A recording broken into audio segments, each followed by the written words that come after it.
Welcome to Houston Sports Talk with your host, Robert Land. We jump into the time machine for Throwback Thursday, and at this moment, 40 years ago, we were anticipating Nolan Ryan's first start as a Houston Astro, which was only 2 weeks away. The Ryan Express had just become baseball's first $1 million man after he'd signed that 4-year, $4.5 million contract in 1980. Doesn't seem like much, but it's equivalent to $16 million in today's money. Over the years, we've asked a few guests about playing with and covering Nolan. Later in the podcast, you'll hear our conversation with Nolan biographer Rob Goldman about his entire career. But before we get to him, let's hear from ex-Astros Bob Aspromonte and Kevin Bass, who played with Nolan, Kenny Hand, who covered him, and legendary Houston sports writer Mickey Herskowitz, who worked with him on a couple of books. Let's jump in the time machine and start with original Astro Bob Aspromonte, who played with a young Nolan, and then Kevin Bass, who played with him as an Astro back in the 80s. When we were talking about great pitchers that you faced and you played with, these guys you played with, they were younger at the time, but when you went to the Mets, Tom Seaver and Nolan Ryan. We had an incredible ball club. The New York Mets, when you look at Nolan Ryan, Tom Seaver, and you look at the ability that they had at that age and the control they had with Gentry's the other one. The list gone. Kuzman was the other one. You had 4 or 5 outstanding pitchers and all youngsters. And remember what they did in 1969. I was with the Braves then, and they naturally beat us, and then went into the World Series and won the World Series for Gil Hodges. What about a young Nolan Ryan? Did you talk to him? Oh, yes. Nolan's been a friend for a long time, and actually being in Houston environment and with the ball club, we were together an awful lot. And Ruth Ryan, they're just super people. I mean, they really are. What about getting the chance in your career to play with Nolan Ryan? What was that like? I tell you, it was awesome. I got a chance to play with him for 7 years. And I can tell you a story. The very first time, I think it was 1982, I came over in the trade. I wasn't playing when those years, or when I first got over here. But I was so excited to be able to see Nolan Ryan pitch. So I got a chance. I was on the top step, just watching this man go at it, right? And I just remember thinking then, this was 82, thinking, how does he ever give up a hit? How? How does he ever get a hit? I mean, the ball would just come out of his hand with such velocity, it looked like the ball was going to be in the dirt and it'd be waist high to a hitter. And I'm thinking to myself, how could he ever not pitch a no-hitter? Did you ever face him? I finally faced him. And, I understood what everybody was talking about. I got a chance to face him when he was at the Rangers. And he was 41, 42 years old even then. And it was an exhibition game, and we were playing at the old Oklahoma AAA stadium. But he was tremendous. Amazing, just amazing. And what was so amazing about it to me was his curveball and his fastball came from the same area. You're anticipating this fastball, and he throws you this curveball, and the ball looks like it's going to be 10 feet over your head, and then it drops down the strike zone. And then the other thing that I didn't anticipate was how well he hides the baseball in his windup. That high leg kick was for a purpose that he'd have. It's very tough to see the ball on top of the guys throwing 97, 98 mile an hour. So, it was everything what everybody mentioned and talked about. Nolan used to get after me a little bit because I always referred to him as $1 million pitcher Nolan Ryan. And he pulled me aside one day and he says, Kenny, you don't realize that one of these days my contract of $1 million a year is just going to be a drop in the bucket. And I laughed because I go, oh, please, it's $1 million a year is never going to be a drop in the bucket. Well, that was in 1980, and it literally did become just a drop in the bucket, as we know. He signed for $4.4 million over 4 years, and that was just the richest contract in baseball. Extraordinary numbers. Your eyes glazed over, and now, that's a middle infielder hitting 250.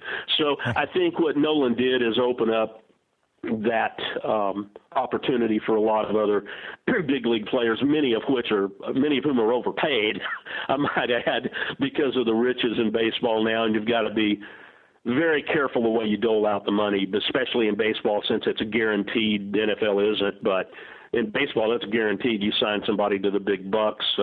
Look at what the Rangers did originally with Alex Rodriguez. With what was it, $126 million originally with him? Come on, I mean that's just outrageous. As good as Alex Rodriguez was back then. So that's the impact Nolan had in 1980. It just absolutely created a new vista for financial wealth for all major league players. What was the most surprising thing that you learned from that book with Nolan Ryan, just learning about Nolan and his personality? I think the fact that Nolan really has a great sense of humor and how funny he was. People didn't realize he was thoughtful and bright. And, of course, he ended up running the Rangers and doing a great job of it. But he was quiet and he was shy for most of his career. And he sort of bloomed and blossomed by the time he got to Arlington. But I remember late in his career there, his wife, Ruth, who's just a lovely, beautiful person, decided she wanted to go to the Nolan Ryan fantasy camp, but not as a spectator. She wanted to play. And Nolan tried to talk her out of it, and she was just insistent. She wanted to be involved and wanted that experience. So he let her sign up as a camper. They went to their training camp. Ruth put on the uniform, got a bat and glove, and she actually batted against her husband. She got in the batter's box, and she told me that she actually made contact. She grounded out kind of a weak ground ball to the shortstop and thrown out at first base. She was really proud of that. But she said what was funny was that the first pitch Nolan threw to her, she had to hit the deck, actually had to fall to the ground. It was inside pitch, and she sprained her left wrist. And I said, "You're kidding me. He actually threw an inside fastball to you the first time you stood in the batter's box?" And she said, "Yes, he did." I said, "Put him on the phone." So we got on the phone, and I said, "Nolan, I can't believe it. Did you actually knock down your own wife?" And he said, "Mickey, I had to. She was digging in on me." I love that story from Mickey Herskowitz, who could throw out one incredible anecdote after another, no matter which old school legend you throw at him. Now let's move to Rob Goldman, who put out a tremendous Nolan bio called The Making of a Pitcher. My old co-host R.G. Seal and I caught up with him when the book came out 6 years ago. And as you're about to find out, his relationship with Nolan went back a long ways. I first met Nolan, I met him as a fan in 1970 at the Shamrock Hilton in Houston, where the Mets were staying. And I had everybody on my ball. I had signed, got autographs from everybody on the team but Nolan. And, I was wondering why I couldn't find him. And it turns out, he lived in Alvin, so he wasn't with the team. So finally, the last day of the homestand, I got wind of it and I knocked on his door, and Ruth Ryan answered, and she was just nice, and Nolan was as polite as ever. And I was only 12 years old, but I was very struck by their compassion, their empathy for a young fan. 2 years later, I was hired as a substitute bat boy for the California Angels. That was 1973. And I got to know him in a different way. Nolan has one good quality. He doesn't judge people by the money they make or their stature. If you're a good person and you work hard, he's attracted to character. So somehow we hit it off. I like country music and horses, and we're both pretty sincere, authentic people. And we hit it off, and a friendship developed. And I was bat boy for 3 years. And I took off and chased a girl, and I came back later with the Angels, and we established the friendship again. And I've known him ever since, the early 70s. And so it's been a long, wonderful relationship, not just with Nolan, but with Ruth, Reed, and Reese, the whole family. Well, we'll start off from the beginning of Nolan's career. And in his first game, he comes out in relief. He retires his first batter, Hall of Famer Hank Aaron, but then Joe Torre hits a home run. The Mets gave him his first start soon after that at the Astrodome in Houston in front of his family, but he didn't get out of the first inning. He was pretty frustrated. So what he decided to do long term at that point kind of might surprise a lot of people. What was he going to do that off season after that start? Wherever he went prior to, the majors, he could just overpower people. But he found out very quickly with that game with the Braves that you mentioned, Joe Torre, he hit his best fastball over the scoreboard. So he realized that, he just couldn't throw hard and get major leaguers out. Sooner or later, they're going to time him. So he had to rethink things, this thing, well, maybe I won't be a career. This thing may not last too long. So he had to go back to Alvin Community College and take classes. He was looking to be a veterinarian, work with animals, with cattle or dogs, a veterinarian. And he also pumped gas and did odd jobs, worked installing air conditioning one off season. So he realized it was no slam dunk. And that's kind of a characteristic of Nolan. He doesn't take things for granted. That's part of the reason for his big successes, because this made him bear down harder and work harder. He actually was going to quit a couple times, but Ruth talked him out of it. But it was not, what you point out is correct. It was not an easy road. It took 5 or 6 years for him to get the mechanics and get the conditioning and get the fundamentals down, become the Nolan Ryan that we know today. One of the big revelations in the book for me was that during his first few years of his Mets career, Nolan was doing 2 to 3 week summer stints in the Army Reserves. As you point out, that was one of the reasons why this wild young flamethrower had trouble becoming a consistently good pitcher. Explain, if you would, why he ends up in the reserves to begin with. That was during the Vietnam era. Young guys were getting drafted all the time and going to war, and they weren't coming back. So the Mets had a deal where, for better or worse, if one of their players got drafted, they could finagle it so they just work on do reserve work and not go overseas. So Nolan got in on that. The downside was, like you said, he couldn't get in any condition. He couldn't get the pace. And that, on top of not getting the fundamentals from pitching coach Rube Walker and having a little bit of a rocky relationship with Gil Hodges, those 3 factors, plus that he hated New York, so there's 4 factors, probably was the primary reasons why he didn't cut it in New York. It wasn't until he got to Anaheim in 1972 where things were a little bit more lax. He got the training from pitching coach Tom Morgan. The Army Reserve thing was over, so he knew he was going to be in town every month, and that's when things really started to change. The Mets organization, they often get ridiculed for trading Nolan Ryan away, but really this was the best thing for his career, to go to an organization like the Angels where he could become that starting pitcher that we know is the legend Nolan Ryan. It just wasn't going to happen in New York. As you could see, all these things coming together, these elements were going against him. Plus, you got to realize at the time, the Mets were very pitching-centric. Gary Gentry, Tom Seaver, Jerry Koosman, Tud McGraw, Jim McAndrew. If you don't get it together and you crack the starting staff, you're not going to get a shot at it. And that's exactly what happened to Nolan. And he saw it. Plus, like he said, he was living in an apartment in Queens. He was miserable.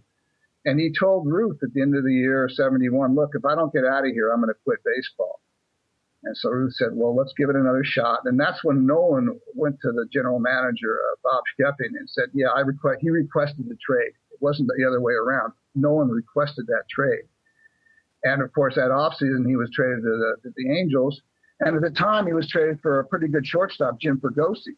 So at the time in Southern California, we were in uproar. We didn't think, well, why are we trading Jim Fregosi for this part-time starter? Of course, nobody realized at the time that Nolan Ryan had all that potential. And that's exactly what happened. He got to spring training. Pitching coach Tom Morgan worked with him, got his fundamentals and mechanics in check. He worked with Jimmy Reese, the conditioning coach, and worked on his legs. He discovered the Universal Gym, a little weight room we had in the basement of the Anaheim Stadium clubhouse. And things really started to come together, and they came together very fast. And all of a sudden, it looked like it was the worst trade in Major League history. But at the time, guys, it would look like it was the other way around. It looked like the Angels got the worst part. And he was really able over that period, too, because the Angels were a below 500 club for most of his time there in Anaheim. And he really got an opportunity to pitch and to, again, break Sandy Koufax's single-season strikeout record and to become that dominant pitcher that we know. Yeah, he was allowed the chance to succeed. Where in New York, he had one bad outing and he was banished to the bullpen again. And in Anaheim, they had nothing to lose, So they gave up Jim Fregosi for him, so they're going to stick with him, And that's exactly what happened. The first part of spring training in '72, it wasn't even for sure he was going to be on the starting staff. Manager Del Rice decided to stay with him, and it took him even a while in Anaheim to get on track. But boy, when he got on track. And like you said, in 1973, he broke Sandy Koufax's single-season strikeout record of 382. No one got 383 on the last game of the season, which I go into detail in the book. But it really wasn't an overnight success. A lot of things had to come together for Nolan. And his perseverance and plus Ruth Ryan's insistence that he not quit. That's very important to remember. Those were two factors that must be considered when you look at the career of Nolan Ryan. People think of Nolan Ryan as old school and maybe old fashioned, but in reality, what he did with his training and his openness to trying new things was very cutting edge, particularly working with Dr. Gene Coleman while with the Astros and Tom House with the Rangers. Can you give a couple of examples of the techniques he tried that really became revolutionary? You hit it on the head. You know, we look at Nolan, he's the conservative, this and that, but no, he's in a sense a revolutionary. He's very curious. And like I said, he discovered that weight room. It was the old school Universal Gym back in 1972. You know, it just had a 10-station deal.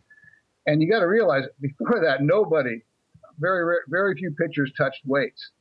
So he had to do this on the sly. He had to sneak in there because if they found him, they'd probably find him. I mean, definitely take that machine away. So he was doing that on the sly. We snuck him a key. The trainer gave him a key so he'd have his own access. And that was the first revolutionary thing he did was pitching with weights. He found that after the seventh inning, he became stronger. Then in 1973, we had a stretching coach. The first time stretching was established as a team deal. So he got in on that. All of a sudden he was putting his leg over his neck. I mean, he was that limber. When you get a guy that strong and that big, that kind of ability to stretch, you're going to really, really overpower the ball. So there was two things there. Then, of course, when he got to Houston, like you mentioned, Dr. Gene Coleman, he was a professor at the University of Clearwater. He was a cutting edge. He was the first guy to have Nautilus in the gym. He was always doing chart work. The first guy to put a speed gun in Nolan. One of his most important techniques was Nolan had a real bad time with his ankle joints and his back joints because he's bow-legged. So Gene Coleman talked to the track coach at the University of Texas, Dr. Blackwell, James Blackwell, and he said, yeah, I condition my kids in the swimming pool. In other words, they tether them down onto the diving board and they have them put a stopwatch on them and a snorkel and a mask, and they do their wind sprints in the water. That was great for Nolan because now he could get his aerobics in without jarring up his joints. He did that from 1983 on all the way through the rest of his career. He was sneaking into pools on the road at 6 a.m., making arrangements at the local YMCA. But swimming was an integral part of his conditioning. Then when he moves on to Texas, he meets Tom House, which is a disciple of Doc Coleman. And Tom had just come back from Japan. He had all these different, the towel exercise. He had guys pitching on the flat part, not pitching on the mound where they pitch where it's flatter, where you warm up quicker. He had guys throwing footballs. So the combination of Tom House and Gene Coleman, they're a big part of Nolan Ryan's ability to pitch as long as he did. Nolan always gravitated towards the smartest person in the clubhouse. And it was just lucky and fortunate he had these guys where they were during that time of his career. After all these years, it's still mind-boggling that two organizations let Nolan Ryan go when he wanted to stay there, first with the Angels after the 1979 season, and then with the Astros after the 1988 season. Nolan had different relationships with the owners, calling the Angels, Gene Autry, as good an owner as there is in baseball. With the Astros, Dr. John McMullen, it was always distant. Can you explain the personalities of both of these owners and how their different handling of the situation ultimately led to the exact same result of Nolan leaving town? Like you said, Gene Autry, he was Nolan's favorite owner. He was just a good, decent person.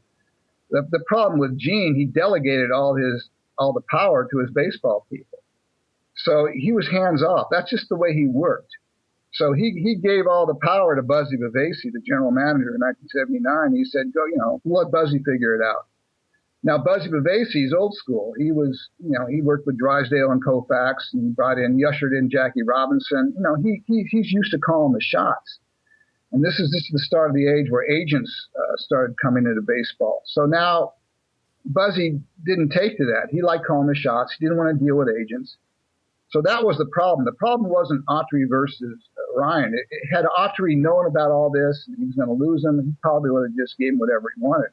But he delegated the power to Buzzy Bavasi, and of course, it was a personal deal with Nolan's agent and Buzzy. And finally, they just had enough. And what's sad about that, Buzzy had offered Nolan a package at the start of the year. Had Nolan taken that, he would have stayed. But by the time the negotiations started in earnest at the end of the year, everybody was in on it. Houston wanted him, Japan wanted him, the Yankees wanted him, Giants wanted him, and the Angels just got outpriced. Austria has always said that was his biggest regret, not going directly to Nolan. And Nolan actually mentioned that to me. Maybe I should have gone to Gene directly, but that just wasn't the way it was done. Now with Houston, John McMullen was kind of the opposite of Gene Autry. He was not personable. He was a good businessman, but he was just kind of cold. And he too delegated some of his powers to his general managers. At the time Nolan left in 1988, there was 3 or 4 pitchers making more than he was. I think, Mike Scott, Joe Niekro, they're all making more than Nolan. Nolan just had that basic $1 million per year. But by the time it was 1988, everything had changed. And Nolan just wanted to keep up with the other guys. He wasn't demanding a lot, but again, these guys held the line. They said, no, we're going to pay you. We're not going to pay you what you think you're worth. And they challenged him basically go to free agency because they didn't believe that anybody else would pay. Of course, there was a lot of suitors, particularly Gene Autry came back in the fold. He wanted him back. And of course, the Rangers, once they realized that there was some, things weren't going smooth in Houston, that they jumped on it. General manager Tom Reed got wind of it, and the Texas owner at the time said, get Nolan, I don't care what it costs. Because they realized the value was not just in one loss, but what he brought to a team. He anchored the staff. Every 4 days, you're going to pitch the major league strikeout leader. Anybody who ever played with him says, he just elevated the entire team. So, what you said is true. People underestimated Nolan. And even today, like you say that, not just when he was a player, but I think the Texas Rangers underestimated him. They let him go. They listened to John Daniels and Ray Davis and him got together and they kind of edged Nolan out. So now where's Texas in the standings? Now Houston's kind of up and coming. So history shows that you don't underestimate Nolan Ryan because it usually comes back to haunt you. You write throughout the book about what a family guy Nolan was, and I think we all know that. The best example in the book really was when his son Reed, who of course is now the Astros president, was just 9 years old. He's nearly killed in a car accident out in California. Tell us a little bit about that incident and how Nolan responded to that. Well, you're right. It was summer of 1979. Reed was he was showing off his new Little League uniform. He was just a little kid, and he was running down the street, and some of the neighborhood bullies started chasing him. They wanted to take the uniform. They were jealous, and they started chasing him down the street, and he ran him right into a car, which was turning right into his house. And it took out Reed, and he lost one of his kidneys and his spleen, very nearly died, shattered his leg. And of course, Nolan, it's the middle of the season. He had to play through that. So Reed's in an entire body cast. So Nolan and Ruth, whenever when Nolan was home, they tandem visits to the hospital. And Nolan would go early, and then Ruth would come in around 2 or 3 o'clock when Nolan went to the ballpark. But they did this for the entire summer. On the road, Nolan would he'd come back. He'd get souvenirs from every team, and he'd come back to the hospital and give them to Reed. And kind of another sidelight to that, whenever he visited the children's hospital, there was a lot of kids worse off than Reed were. And Nolan befriended some of these kids that were, had chronic illnesses, cancers and stuff that, he'd give them gifts too. And sometimes he'd never see them again. They would die. But it just showed you his devotion. Like you said, families first. He would not have played as long as he did without the okay with Ruth and the kids. And at the end there, he always brought them aboard. He let them be bat boys and brought them to the clubhouse. And that's one of the reasons of the frictions they had with Houston. Dr. McMullen says no kids in the clubhouse except on Sunday. Well, that really irked Nolan. So that was another reason why he wasn't happy with Houston. Speaking again of family, in the book you mentioned that it would be impossible to overstate the importance of Ruth Ryan to her husband's career and success. Nolan seemed to glean something from different sources throughout his life, whether it was the work ethic from his father, the importance of conditioning from Dr. Gene Coleman, or the dedication to the pitching craft from Tom Seaver. Knowing Ruth and Nolan like you do, what would you say is something he has gleaned from Ruth that has helped to define the Nolan Ryan we know today? Nolan's always said, the smartest thing he ever did was marry Ruth Ryan. She's a very unique person. Not only she's lovely and has a great personality. It's interesting. Some people say that she's a little bit more competitive than Nolan. She was a great tennis player in high school, and she forego a college tennis, playing college tennis to stay with Nolan and back him throughout his minor league career. She was really the driver. She was always there for him. They have a very unique relationship. He'd call her 4 or 5 times every day on the road. There was no carousing with other girls. If he went out and just had dinner and watched a movie. But, he wasn't like some of these other guys. But she, like I said, she was the driver. She kept the home fires going. And there was two times I know for sure where she said, he was very seriously thinking about quitting. Once with the Mets, another time in '72 there was a players' strike in the spring of '72. And the Ryans, they were pretty much broke. And Nolan says, this goes on another week. I got to get home, because Reed was just born, so he had to support a family. And Ruth says, no, let's give it another week or so. And so he stuck it out. So without Ruth Ryan, there would be no Nolan Ryan as we know. She was his rock. Nolan's a very stoic, strong person, but I don't know where he'd be without Ruth Ryan as far as his baseball career. In the book, I say, this is not just a baseball story. It's a love story. Yeah, definitely. Family keeps coming back again and again. Just one last thing. One of my favorite stories was you talked about his great-great-great-grandfather in Mississippi who had a nephew named Isaac. And what happened to Isaac? That's a fantastic story. Yeah, and not a lot of people know this. In fact, Nolan didn't know. I think a few of his family members did. His sister didn't know. I think his older brother knew. But like you said, his great-great-great-great-grandfather had a brother who had a son named Isaac Ryan. They were out of Mississippi, and they were friends of a frontiersman named James Bowie, founder of the Bowie knife. And Jim Bowie said to Isaac, well, there's some struggles going on in Texas. Maybe we could use some good fighters. He knew Isaac was tough. Isaac volunteered in this militia group, and they sent him right to San Antonio. And he was there on the north wall of the Alamo on March 6, 1836. The north wall had a breach in it, and that's where Colonel Travis was positioned, because it was the toughest part to guard in the whole fort. So there was actually Isaac Ryan, who died that morning at the Alamo in 1836. So you talk about Texas roots, and you talk about a Texan. I don't think you're going to get any more Texan than having a relative die at the Alamo. But that Isaac Ryan is direct relative of Nolan Ryan. Outstanding stuff from Rob Goldman. And if you're interested in his book, I saw that it's free right now. If you have an unlimited Kindle membership, you can also get a hard copy on Amazon. I hope you enjoy our look back at Nolan's life and career, and I hope you're enjoying Throwback Thursdays each and every week. You're listening to Houston Sports Talk. Don't forget to follow Houston Sports Talk on Facebook and Twitter. Subscribe to us on iTunes, Spotify, the Google Podcast app, or the Stitcher app. You can support us by giving us a 5-star review on iTunes or by telling your friends about us. Spread the word, everybody. Thanks for listening.